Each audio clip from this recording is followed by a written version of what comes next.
ಯಾರು ಇಲ್ಲ.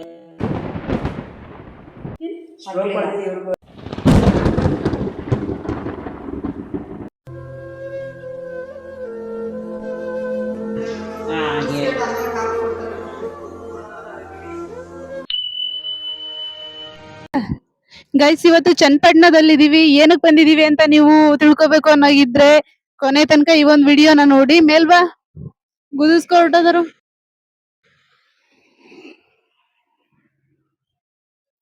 ಗೈಸ್, ಇವತ್ತು ಚನ್ನಪಟ್ಟಣಕ್ಕೆ ಏನಕ್ಕೆ ಬಂದಿದೀವಿ ಅಂತಂದ್ರೆ ನಮ್ಮ ಅಕ್ಕನ ಬರ್ಡೇ ಇದೆ. ಸೊ ಅವಳಿಗೆ ಒಂದು ಆಸೆ ಇತ್ತು, ಯಾವ್ದಾದ್ರು ಆಶ್ರಮಕ್ಕೆ ಹೋಗಿ ಅಲ್ಲಿರೋರ್ಗೆ ಏನಾದ್ರು ಸಹಾಯ ಮಾಡ್ಬೇಕು ಅಂತ. ಸೊ ಹಾಗಾಗಿ ಇವತ್ತು ನಾವು ಒಂದು ಆಶ್ರಮಕ್ಕೆ ಹೋಗ್ತಾ ಇದೀವಿ. ಅದು ಯಾವ ಆಶ್ರಮ ಅಂತ ನೀವು ತಿಳ್ಕೊಬೇಕು ಅಂತಂದ್ರೆ ಕೊನೆ ತನಕ ವಿಡಿಯೋನ ನೋಡಿ. ಸೊ ಬನ್ನಿ ಹೋಗೋಣ. ಚನ್ನಪಟ್ಟಣಕ್ಕೆ ಹೋದ್ಮೇಲೆ ಅಲ್ಲಿ ಬೃಂದಾವನ ಅಂತ ಹೋಟ್ಲ್ ಇತ್ತು, ಅಲ್ಲಿಗೆ ಹೋಗಿದ್ವಿ. ಊಟ ಮಾತ್ರ ಚೆನ್ನಾಗಿತ್ತು. ಮತ್ತು ಅವಳಿಗೆ ಏನೂ ತಿಂದಿರಲಿಲ್ಲ, ಹಾಗಾಗಿ ಅವಳಿಗೆ ತಿನ್ನಿಸ್ದೆ. ನಿರಾಶ್ರಿತರ ಆಶ್ರಮದಿಂದ ಕೆಲವೊಂದು ಸರಕುಗಳ ಲಿಸ್ಟ್ ಕಳಿಸಿದ್ರು. ಸೊ ನಮ್ಮ ಕೈಲಿ ಎಷ್ಟಾಗುತ್ತೋ ಅಷ್ಟು ತಗೊಂಡು ಹೋಗ್ತಾ ಇದ್ದೀವಿ. ಇದು ಕೇವಲ ಮೊದಲ ಹೆಜ್ಜೆ ಅಷ್ಟೇ. ಇದೇ ಥರ ಸಪೋರ್ಟ್ ಸಿಕ್ಕಿದ್ರೆ ಮುಂದೆ ಖಂಡಿತ ಇನ್ನೂ ಯಥೇಚ್ಛವಾದಂತಹ ಕೆಲಸಗಳನ್ನ ನಾನು ಮಾಡ್ತೀನಿ. ನಿರಾಶ್ರಿತರಿಗೆ ಆಗದೆ ಇರೋವಂಥವ್ರಿಗೆ ನನ್ನ ಕೈಲಾದಷ್ಟು ಸಹಾಯನ ಮಾಡ್ತಾ ಹೋಗ್ತೀನಿ.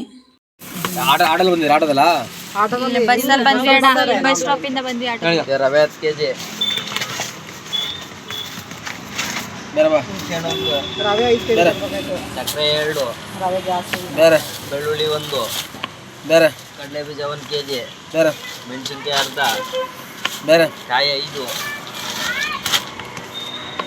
ದೈವೆ ಸೊಪ್ಪು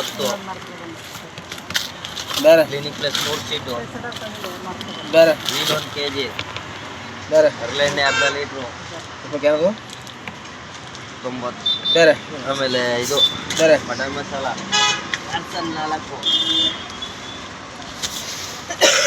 4, ಬೇಳೆ 2 kg, ಒಂದು ಎಣ್ಣೆ ಕ್ಯಾನ್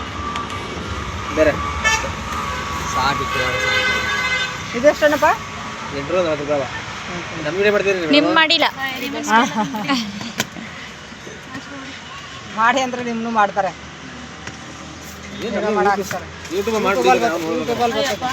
ಬಿಡ್ತೀವಿ ನೋಡಿ. ಯೂಟ್ಯೂಬ್ ಮಾಡ್ತಾರೆ. ಅವರು ಇವಾಗ ಸ್ಟಾರ್ಟ್ ಮಾಡಿ.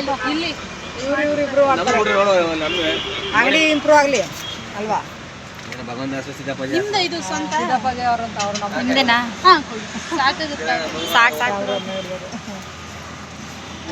ಎಲ್ಲ ಅವ್ರು ನಾವು ಕೊಟ್ಟದಾಗ ಅವ್ರು ನಿಯತ್ತಾಗಿ ಕೊಟ್ಟರೆ ಅದೊಂಥರ ಸಮಾಧಾನ ಆಯ್ತು. ಅವ್ರು ಏನು ಮಾಡ್ತಾರೆ ಅಂತ ನಮಗೂ ಗೊತ್ತಿಲ್ಲ. ಹೌದೌದು. ಎಷ್ಟು? 3630. ಇವತ್ತು ನಾವು ಹೋಗ್ತಾ ಇರುವಂತಹ ನಿರಾಶ್ರಿತರ ಆಶ್ರಮದ ಹೆಸರೇನು ಅಂತಂದರೆ BN ಆಶ್ರಮ ಅಂತ. MN ವೆಂಕಟಪ್ಪ ಅವರು ನಡೆಸ್ತಾ ಇರೋವಂಥದ್ದು. ಅಲ್ಲಿಗೆ ನಾವು ಇವತ್ತು ಹೋಗ್ತಾ ಇರೋದು. ನೋಡಿ, ಈ ಥರ ಇದೆ ಅವರ ಒಂದು ಏರಿಯಾ. ಅವರ ಆಶ್ರಮ ಬಂದು ಇದು ಈ ಒಂದು ಗೋಡನಲ್ಲೇ ಅವ್ರು ಇರೋದು. ನೋಡಿ, ಅಲ್ಲಿದ್ದಾರಲ್ಲ ಒಳಗಡೆ ಅವರೇ MN ವೆಂಕಟಪ್ಪ ಅಂತ. ನೀವು ಸೋಷಿಯಲ್ ಮೀಡಿಯಾದಲ್ಲಿ ನೋಡಿರ್ಬೋದು. ಸೊ ನಿಮ್ಮ ಕೈಲಾದಷ್ಟು ಅವ್ರಿಗೆ ಸಹಾಯ ಮಾಡಿ. ನೋಡಿ, ಅವರು ಆ ಸ್ಥಿತಿಲಿದ್ದು ಕೂಡ ಆ ಥರ ಹೆಲ್ಪ್ ಮಾಡ್ತಾ ಇದ್ದಾರೆ ಅಂದರೆ ನಮಗೆ ಎಲ್ಲ ಚೆನ್ನಾಗಿದೆ. ಆದರೂ ನಾವು ಯಾಕೆ ಒಬ್ರಿಗೆ ಹೆಲ್ಪ್ ಮಾಡೋಕ್ಕೆ ಹಿಂದೆ ಮುಂದೆ ನೋಡ್ತೀವಿ ಅಲ್ವಾ? ದಿನಕ್ಕೆ 50 ಬಾರಿ ಸ್ನಾನ ಮಾಡಿಕೊಂಡು ದೇವ್ರ ಮುಂದೆ ಕೂತ್ಕೊಂಡು 50 ಸತಿ ಗಣ್ಕಡ್ಡಿ ಹಚ್ಚಿ ತುಂಬ ಸರಿ ಬೇಡಿದ್ರೆ ಭಗವಂತ ಮೆಚ್ಚಲ್ಲ. ಒಬ್ಬನಿಗೆ ಹಸ್ತವನಿಗೆ ಊಟ ನೀಡೋದ್ರಿಂದ ಭಗವಂತ ಮೆಚ್ತಾನೆ. ಸೊ ಇಂತಿಂತಹ ಕೆಲಸ ದೇವ್ರಿಗೋಗಿ ಉಂಡಿಗೆ ಹಣ ಹಾಕೋದು ಮಾಡಿ ಅದು ಓಕೆ. ಬಟ್ ಅಷ್ಟರಲ್ಲೇ 10% ಆದರೂ ಈ ಬಡವ್ರಿಗೆ, ನಿರ್ಗತಿಕರಿಗೆ, ಕೈಲಾಗದೆ ಇರೋರಿಗೆ ಸಹಾಯ ಮಾಡಿ.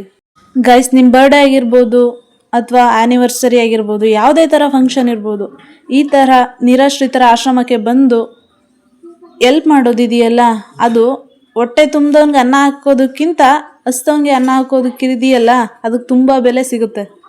ಸೊ ನೋಡಿ ಒಳಗಡೆ ಹೆಂಗಿದೆ ಅಂತ. ಇದೇ ಆಶ್ರಮ, ಅವರಿರುವಂಥ ಆಶ್ರಮ. BN ಆಶ್ರಮ ಅಂದ್ರೆ ಇದೆ ನೋಡಿ. ಇಲ್ಲಿ ಕೂತಿದ್ದಾರಲ್ಲ ವೀಲ್ ಚೇರಲ್ಲಿ, ಅವರು MN ವೆಂಕಟಪ್ಪ ಅಂತ. ಬ್ಯಾಕ್ ಸೈಡ್ ಇದ್ದಾರಲ್ಲ ಅವ್ರ ತಾಯಿ. ನೋಡಿ, ಈ ಸ್ಥಿತಿಯಲ್ಲಿ ಅವರು ಎಷ್ಟು ಕಷ್ಟದಿಂದ ಜನಗಳನ್ನ ನೋಡ್ಕೊಳ್ತಾ ಇದ್ದಾರೆ ಅಂತ. ನೋಡಿ ಇದೆ ಹೆಂಗಿದೆ ಅಂತ. ಸೊ ನಿಮಗೆ ಕೈಲಾದಷ್ಟು ದಯವಿಟ್ಟು ಇಂಥವ್ರಿಗೆ ಸಹಾಯ ಮಾಡಿ. ನೋಡಿ, ಪ್ರೀತಿಯಿಂದ ಮಾತಾಡಿಸ್ತಾ ಇದ್ದಾರೆ. ಸೊ ನನಗಂತೂ ಇಷ್ಟ ಆಯಿತು ಈ ಆಶ್ರಮ ವಾತಾವರಣ ಚೆನ್ನಾಗಿ ನೋಡ್ಕೋತಾ ಇದ್ದಾರೆ, ಪರವಾಗಿಲ್ಲ. ಮದುವೆ ಆದ ನಂತರ ತನ್ನ ಹೆಂಡತಿ ಮಕ್ಕಳು ಸಂಸಾರ ಅಂತ ನೋಡಿಕೊಂಡು ತನ್ನ ತಂದೆ ತಾಯಿಗಳನ್ನ ದೂರ ಇಟ್ಟರೆ ಅವ್ರು ಯಾವತ್ತೂ ಕೂಡ ಉದ್ಧಾರ ಆಗಲ್ಲ. ತನ್ನ ಬೇರುಗಳನ್ನೇ ಮರೆತು ಸ್ವತಂತ್ರವಾಗಿ ಬದುಕಲು ಅವರು ಸಾಧ್ಯವಿಲ್ಲ.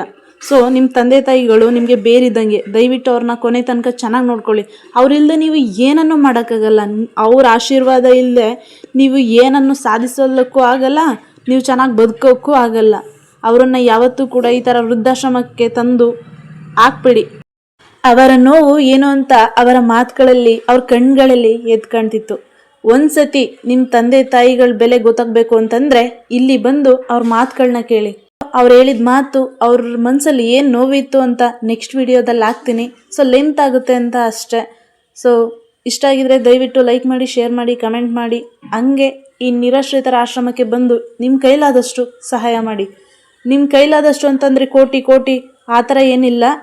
ನಿಮ್ಮ ಹತ್ರ ₹1 ಕೊಟ್ಟು ಹೋದರೂ ಕೂಡ ಅವರು ಮನಸ್ಸಿಂದ ಈಸ್ಕೊಳ್ತಾರೆ. ಸೊ ಈ ಒಂದು ವಿಡಿಯೋ ಇಷ್ಟೇ. Thank you.